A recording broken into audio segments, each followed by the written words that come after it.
Welcome eighth class. हम आज history part 1 का चैप्टर 4 पढ़ेंगे, जिसका नाम है tribals, dikus and the vision of a golden age. तो ट्राइबल्स किसको बोलते हैं? हम ट्राइबल्स होते हैं आदिवासी जो फॉरेस्ट एरियाज़ में रहते हैं। दिकूज हम इस चैप्टर में पढ़ेंगे कौन होते हैं, and the vision of a golden age, यानी कि गोल्डन एज की तरफ जो लोगों का रुख था उसके बारे में हम पढ़ेंगे। ये ट्राइबल्स के लिए ही गोल्डन एज कहा गया है, तो इसको हम चैप्टर के साथ ही हम समझेंगे।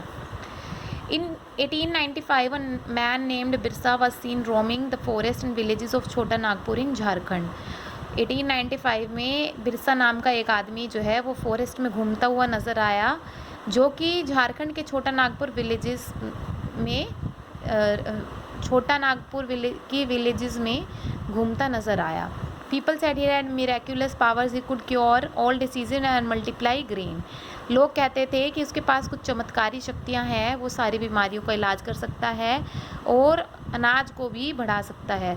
वो खुद भी कहता था कि गॉड ने उसको लोगों को मुश्किलों से बचाने के लिए पैदा किया है, और वो लोगों को दिकूज की स्लेवरी से, दिकूज की गुलामी से बचाने के लिए ही पैदा हुआ है। अब दिकूज कौन थे यहाँ पर? दिकूज यानी कि वो आउटसाइडर्स थे, वो लोग थे दिकूज जो कि ट्राइबल्स को किसी न किसी वजह से परेशान करते थे, जिनकी वजह से ट्राइबल्स को कुछ मुश्किल आती थी, वो लोग दिकूज कहलाते थे। Soon thousands began following Birsa, believing he was भगवान and had come to solve all their problems। सब लोग जो थे वो बिरसा को फॉलो करने लगे और उसको भगवान समझते थे, जिसका जन्म जो है लोगों की मुश्किलों को ख़त्म करने के लिए हुआ है। बिरसा जो था वो एक मुंडास जो है, ये एक ट्राइबल ग्रुप का नाम है जो कि छोटा नागपुर प्लेट्यू में है। तो ये बिरसा था वो मुंडास फैमिली से बिलोंग करता था, लेकिन इसके जो फॉलोवर्स थे वो संथाल्स और ओराउंस, यानी कि और भी ये ट्राइबल ग्रुप्स के नाम है, इनसे भी बिलोंग करते थे।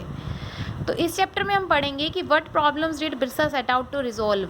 बिरसा ने कौन सी प्रॉब्लम्स को तो सॉल्व किया, कौन सी प्रॉब्लम्स की वो बात कर रहा था, वो आउटसाइडर्स कौन थे जिनको दिकूज कहा जा रहा था, और उन्होंने किस तरह से छोटा नागपुर प्लेट्यू के रीजन के लोगों को या ट्राइबल्स पीपल को किस तरह से उन्होंने गुलामी के लिए मजबूर किया हुआ था, और जो ब्रिटिश राज था उसमें ट्राइबल लोगों के साथ क्या क्या चीज़ें हुई, वो हम इस चैप्टर में अभी पढ़ेंगे। तो देखो, how did the tribal groups live. Tribal people जो थे वो रहते कैसे थे, हम पहले वो पढ़ेंगे। सम वर झूम कल्टिवेटर्स। तो कुछ जो ट्राइबल पीपल थे वो झूम कल्टिवेटर्स थे। देखो, झूम कल्टिवेटर्स होता क्या है, आप देखो, सम ऑफ देम प्रैक्टिस झूम cultivation, that is shifting cultivation. झूम कल्टीवेशन का दूसरा नाम होता है शिफ्टिंग कल्टीवेशन। अब ये शिफ्टिंग कल्टीवेशन किया कैसे जाता है, तो ये ज़्यादातर फॉरेस्ट में किया जाता है। फॉरेस्ट में जो लैंड होती है उसके उसके छोटा सा हिस्सा जैसे कि ले लिया किसी भी फार्मर्स की फैमिली ने, ट्राइबल ग्रुप्स की फैमिली ने ले लिया, यानी कि उन्होंने चूज़ कर लिया।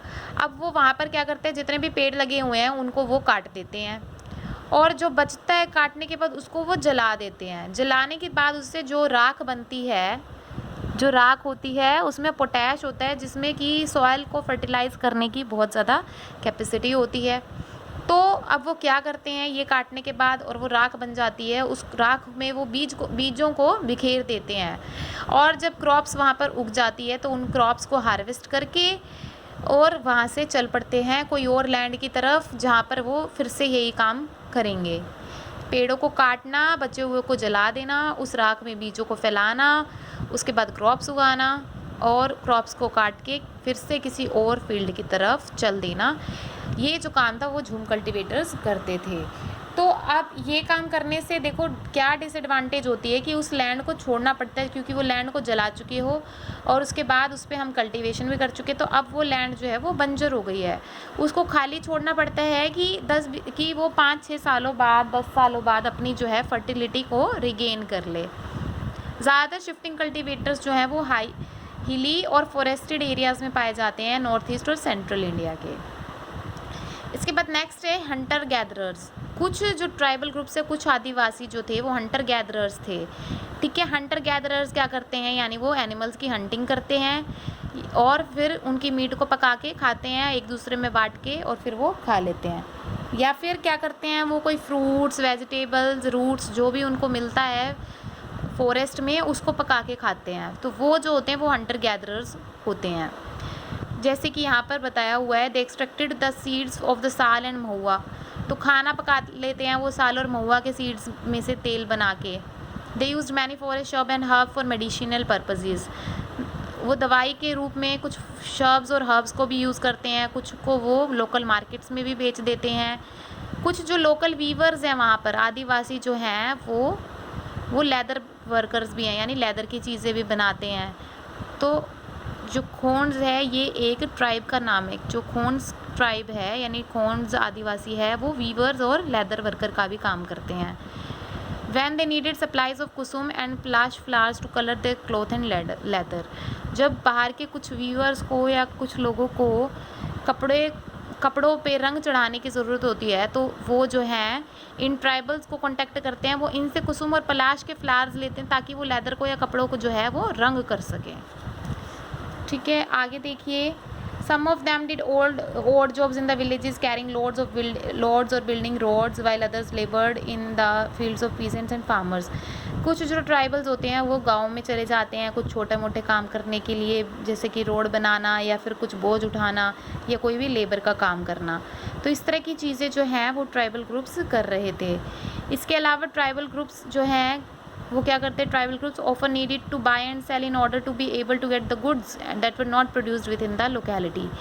अब हो सकता है कि ट्राइबल ग्रुप्स को बहुत सारी चीज़ों की ज़रूरत हो, लेकिन वो चीज़ें वो खुद से प्रोड्यूस नहीं करते या उन्हें वो फॉरेस्ट में नहीं मिलती, जिसके कारण उनको जो थे वो मनी लैंडर्स पे या ट्रेडर्स पे डिपेंड होना पड़ता था। तो ये जो थी वो एक साइकिल चल रही थी कि जब ट्राइबल ग्रुप्स को आदिवासियों को कुछ चाहिए तो वो ट्रेडर्स और मनी लैंडर्स से पैसे लेते थे, और ट्रेडर्स जो थे जब उनको जो थे वो ज़्यादा प्राइस पे चीज़ों को बेचते थे। ठीक है, या फिर वो ट्रेडर से डायरेक्ट खरीदते थे तो उन्हें ज़्यादा महंगी प्राइस पे वो चीज़ें मिलती थी। मनी लैंडर्स जो थे वो उन्हें जब लोन देते थे तो वो ज़्यादा अमाउंट पे लोन देते थे। तो इस तरह से ये जो चीज़ थी, मनी लैंडर्स और ट्रेडर्स जो थे वो आदिवासियों का फ़ायदा उठा रहे थे। तो हम कह सकते हैं कि मनी लैंडर और ट्रेडर्स भी दिकूज हैं, जो कि ट्राइबल्स मानते हैं कि उनकी माइजरी का उनके दुख का मेन कारण है। फिर कुछ और ट्राइबल्स के बारे में पढ़ेंगे। तो सम हर्डेड एनिमल्स, यानी कुछ जो ट्राइबल ग्रुप्स हैं वो क्या करते हैं, वो एनिमल्स को चराते हैं। ठीक है, जानवरों को चराने का काम करते हैं।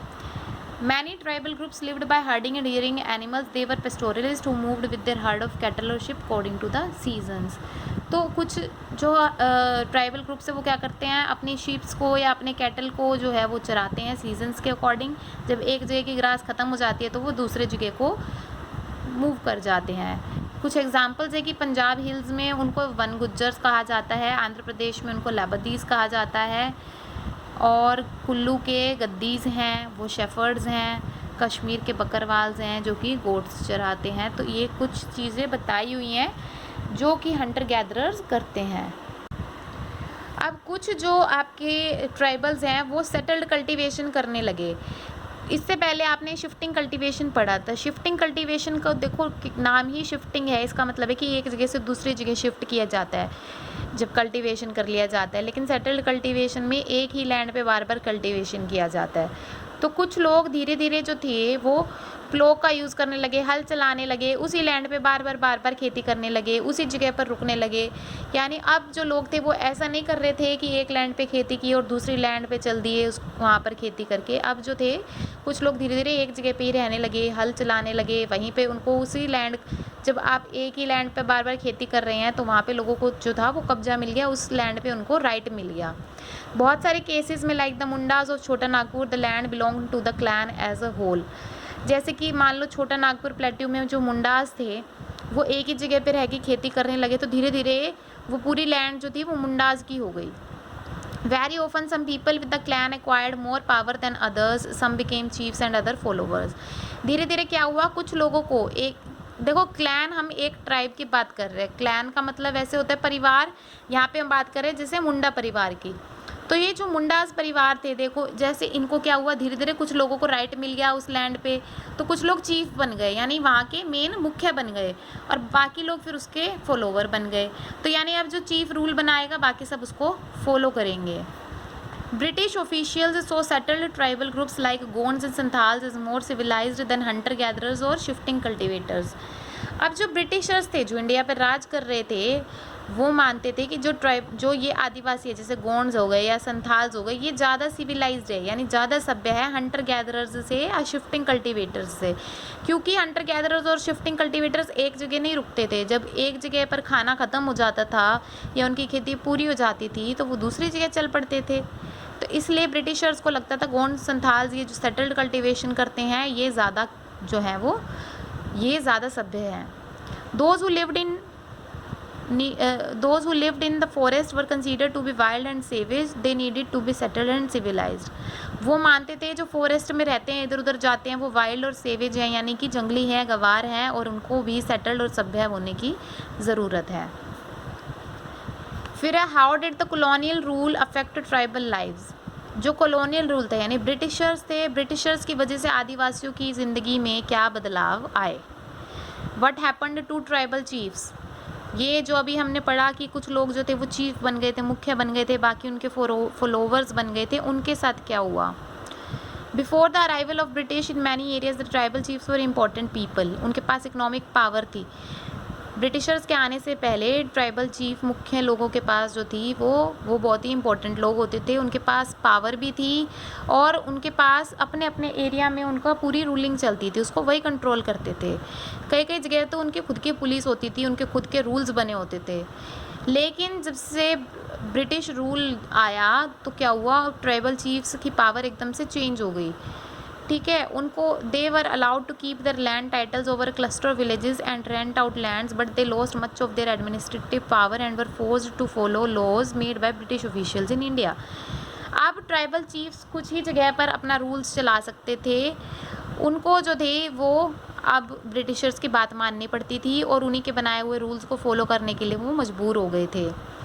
उनको गिफ्ट्स भी देने पड़ते थे ब्रिटिशर्स को अपने पूरे ट्राइबल ग्रुप के बिहाफ पे, और उनकी अथॉरिटी, उनकी जो पावर थी वो ख़त्म हो चुकी थी। What happened to the shifting cultivators. जो शिफ्टिंग कल्टीवेटर्स थे एक जगह पे खेती करके और उसको हार्वेस्ट करके काट के दूसरी जगह चले जाते थे, उनके साथ क्या हुआ। The British were uncomfortable with groups who moved about and did not have a fixed home. Britishers को वो लोग सही नहीं लगते थे जिनका खुद का घर नहीं होता था और वो जगह जगह जाकर खेती करते थे। वो चाहते थे कि जो ट्राइबल ग्रुप्स हैं वो सेटल हो जाएं, ठीक है, और पीजेंट कल्टीवेटर्स बन जाए, यानी सेटल्ड कल्टीवेशन करने लग जाए। ब्रिटिशर्स ये भी चाहते थे कि अगर ये सेटल्ड कल्टीवेशन करेंगे, एक ही जगह पे रहेंगे, तो हमें रेवेन्यू यानी हमारी इनकम होती रहेगी, हमें टैक्स देते रहेंगे। तो इन्होंने क्या किया, ब्रिटिशर्स ने लैंड सेटलमेंट इंट्रोड्यूस कर दिया। अब लैंड सेटलमेंट का मतलब क्या था, जब किसी को एक लैंड पे राइट मिल जाएगा तो उस लैंड को मेज़र किया जाता था, ठीक है, उसको बता दिया जाता था कि ये वो लैंड है जिस पे आपका राइट है। तो अब इस लैंड पे आप खेती करोगे तो आपको जो है वो हमें टैक्स भी देना पड़ेगा। इसलिए जो ब्रिटिशर्स थे उनको सेटल्ड कल्टीवेशन ज़्यादा पसंद था, क्योंकि ये चीज़ जो है वो शिफ्टिंग कल्टीवेटर्स के साथ नहीं की जा सकती थी। लेकिन अब इससे क्या हुआ, झूम कल्टीवेटर्स यानी शिफ्टिंग कल्टीवेटर्स वालों के साथ क्या हुआ, ये जो एफर्ट था ब्रिटिशर्स का उनको सेटल्ड कल्टीवेटर्स बनाने का, ये इससे कोई ज़्यादा फ़ायदा ही नहीं हुआ। क्योंकि देखो, settled plough cultivation is not easy in areas where water is scarce and soil is dry. वहाँ पर सेटल्ड कल्टीवेशन नहीं किया जा सकता जहाँ पर पानी की कमी है और मिट्टी जो है वो सूखी है। झूम कल्टीवेटर्स जो कि प्लो कल्टीवेशन करने लगे थे यानी सेटल्ड कल्टीवेशन करने लगे थे, उनको बहुत ज़्यादा मुश्किलें आई और उनको जो था अच्छा अनाज की खेती उनकी अच्छी हुई भी नहीं। तो झूम कल्टीवेटर्स झूम cultivators in north east India insisted on continuing with their traditional practice. तो जो झूम कल्टीवेटर्स थे, शिफ्टिंग कल्टीवेटर्स थे, उन्होंने इंसिस्ट किया कि भाई हमें यही चीज़ करने दी जाए, लेकिन facing widespread protests, British had to ultimately allow them to the right to carry on shifting cultivation in some parts of the forest. इसको देखते हुए ब्रिटिशर्स ने कुछ ही पार्ट में उनको शिफ्टिंग कल्टीवेशन करने की अनुमति दी। Forest laws and their impact. अब जो ये ब्रिटिशर्स थे इन्होंने फॉरेस्ट लॉज बना दिए थे, ठीक है, कि कुछ ही इन्होंने क्या लॉ बनाया, इन्होंने कुछ फॉरेस्ट को रिजर्व्ड फॉरेस्ट घोषित कर दिया, ठीक है, यानी कि उन फॉरेस्ट से सिर्फ ब्रिटिशर्स ही सामान ले सकते थे, वही टिम्बर ले सकते थे, वही वुड ले सकते थे, और कोई वहाँ पे अलो नहीं था कि वो वहाँ पे रह सके या वहाँ पे आके खेती करे या वहाँ से कुछ ले जा सके। In these forests, people were not allowed to move freely, practice झूम cultivation and collect fruit or hunt animals. How were झूम cultivators to survive in such a situation? तो ये देखो, ना तो झूम कल्टीवेशन करना अलाउड था, ना कोई फ्रूट्स वगैरह ले जाना, वहाँ से कुछ भी लेके जाना, वहाँ पे घूमना भी अलाउड नहीं था, एनिमल्स हंटिंग करना भी अलाउड नहीं था। तो अब झूम कल्टीवेटर्स या फिर हर्डर्स कैसे रहेंगे अगर फॉरेस्ट से यही चीज़ हटा दी जाएगी, उनका फ्रीडम ही छीन लिया जाएगा। तो फिर लोग क्या हो गए, many were therefore forced to move to other areas in search of work and livelihood. तो कुछ लोग जो थे वो अलग अलग जगह चले गए अपना काम ढूंढते हुए। तो लेकिन देखिए, इस सब के करने से देखो, ब्रिटिशर्स ने ऐसा इसलिए किया था क्योंकि ब्रिटिशर्स उस टाइम पे बना रहे थे रेलवेज़।